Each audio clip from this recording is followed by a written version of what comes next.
जमीन, minerals, forest rights, ये सब सरकार के पास होता है।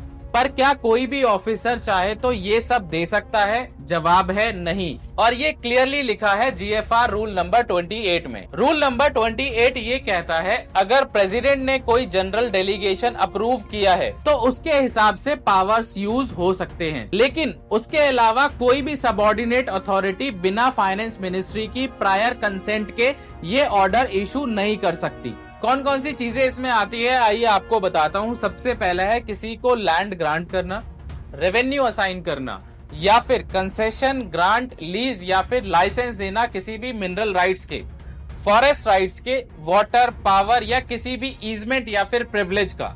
दूसरा, किसी भी तरीके से रेवेन्यू को सरेंडर करना, मतलब सरकार का कोई भी इनकम सोर्स छोड़ देना। आइए आपको एक एग्जांपल के साथ समझाता हूं। एक state level forest officer decide करता है कि एक प्राइवेट कंपनी को 50 एकड़ फॉरेस्ट लैंड लीज पे दे दिया जाए माइनिंग के लिए, चाहे वो कितना भी सीनियर ऑफिसर हो।